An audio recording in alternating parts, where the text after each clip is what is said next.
नमस्कार, मैं नेहा यादव कक्षा द्वादशी की छात्रा आप सभी के समक्ष स्वच्छता सप्ताह हेतु प्रस्तुत हुई हूँ। हमारे विद्यालय में 3 अक्टूबर से 8 अक्टूबर के मध्य ये स्वच्छता सप्ताह मनाया जाएगा। हम सभी जानते हैं कि स्वच्छता हमारे जीवन का अत्यंत आवश्यक हिस्सा है। स्वच्छता ही स्वास्थ्य है, ये कहावत हम बचपन से सुनते आए हैं और यह बिल्कुल सत्य भी है। यदि हमारा वातावरण स्वच्छ होगा तो हमारा शरीर और मन दोनों ही स्वस्थ रहेंगे। गंदगी हमेशा बीमारियों को जन्म देती है, जबकि स्वच्छता हमें ऊर्जा, आत्मविश्वास और प्रसन्नता प्रदान करती है। महात्मा गांधी जी ने कहा था, स्वच्छता स्वतंत्रता से भी अधिक महत्वपूर्ण है। वास्तव में गांधी जी चाहते थे कि भारत के हर नागरिक के जीवन में स्वच्छता एक आदत के रूप में शामिल हो जाए। उनका मानना था कि केवल राजनीतिक स्वतंत्रता ही पर्याप्त नहीं है, बल्कि एक स्वच्छ और स्वस्थ भारत भी सच्चे अर्थों में प्रगति कर सकता है। भारत सरकार ने इसी सोच को आगे बढ़ाते हुए 2 अक्टूबर 2014 को स्वच्छ भारत अभियान की शुरुआत की।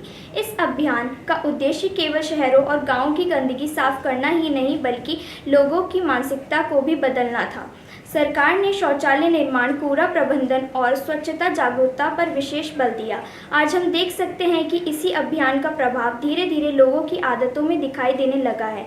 परंतु हमें यह भी समझना होगा कि स्वच्छता केवल सरकार या नगर निगम की जिम्मेदारी नहीं है, यह हम सबकी सामूहिक जिम्मेदारी है। यदि हम यह सोचेंगे कि सफाई करना केवल सफाई कर्मचारी का काम है, तो हम कभी बदल नहीं पाएंगे। जब हर नागरिक यह संकल्प ले ले कि वह कूड़ा सड़क पर नहीं फेंकेगा, सार्वजनिक स्थानों पर थूकना बंद कर देगा और अपने घर और आसपास की सफाई रखेगा, तभी हम अपने देश को वास्तव में स्वच्छ बना पाएंगे। स्वच्छता से हमें अनेक लाभ मिलते हैं। पहला लाभ है स्वास्थ्य। स्वच्छ वातावरण में संक्रमण, बीमारियां नहीं फैलती और हम स्वस्थ रहते हैं। दूसरा लाभ है आर्थिक बचत। यदि लोग बीमार नहीं पड़ेंगे तो अस्पतालों और दवाइयों पर खर्च भी कम होगा। तीसरा लाभ है देश की छवि।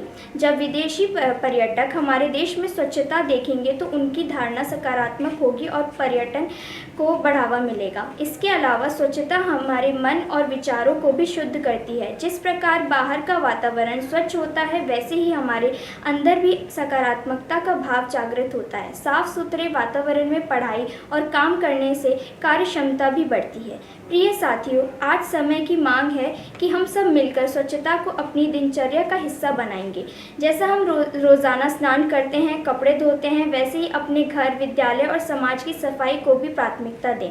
हम आने वाली पीढ़ियों के लिए एक स्वच्छ और सुंदर भारत छोड़कर जाना चाहते हैं। अंत में मैं आप सबसे यही कहना चाहूँगी कि स्वच्छता केवल एक आदत नहीं, बल्कि ये हमारी संस्कृति और पहचान होनी चाहिए। आइए हम सब मिलकर ये संकल्प लें कि स्वच्छता का संदेश हर व्यक्ति तक पहुंचाएंगे और स्वस्थ, स्वच्छ और समृद्ध भारत का निर्माण करेंगे। धन्यवाद।